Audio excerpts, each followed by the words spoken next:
Will you consider that having the right connections or like enough connections is the reason why you can succeed in the nightlife industry?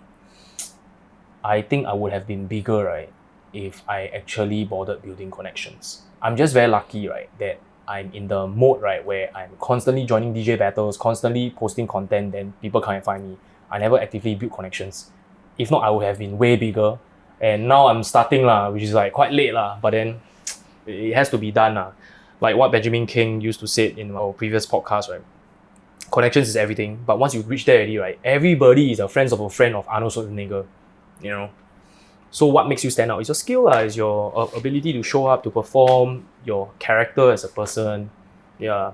So, but sad to say, your skill, all this may not matter in the beginning lah. It's really about who you know, and then you are being placed there. And then when you're placed there, can you perform? Then that's where you truly shine, you know. Yeah, that's what I feel about NIFC. So let's say like you being a friend of a friend of a friend, right? Or like a friend of a friend of a friend.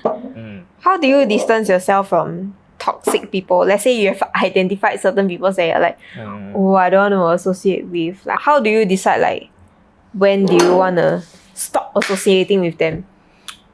I remember somebody told me this, right? Like for example, is it a personal experience? Yeah. Somebody told me this, right? That this person is like being very toxic to me, right? I will fucking earn so much money, right? And then I'll come back to the club, and then I will like fucking pop bottles in front of his face. But then my reply to him is, but he's a toxic person that ruined your life. Why you want to contribute to the KPI of his night? That is fucking foolish. So in 2025, right, in the social media age, right, when somebody says something bad about you in the comments, right, and then you reply, right, that comment get more engagement and then it gets pushed up. And then you are technically giving the person more attention. So the best way, right, to deal with haters or negative energy, right, is to completely ignore it, block it, and then they got no ammunition to fire at you already, right? What if it's your own content that people are leaving a hate comment on? Okay lah, like they just engage then just to get the engagement. It really depends, but I usually don't. But I will just like share with my friends like, hey, fuck, we got a hater already, because it's quite rare, you know. Our content like fuck. Not many people watch. Having hater is like, oh, yeah, you know, a bit shock lah. But then, I realized as you get more and more famous, right, your job is to reply to comments to increase the engagement lah. But don't reply to hate comments, because even though yes, you reply to all comments, hate and good comments, right, but it will kind of eat at your soul. And I think, as compared to most people, I'm really quite logical lah.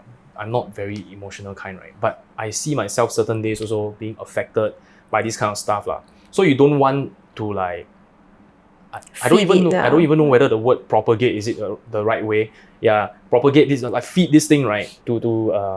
Yeah, I know the word already, like proliferate the thing, like to make it more like, you know, fan the flames So just reply to the good comments. Hey, thanks guys, thanks for the support, and then, you know, good will attract good lah.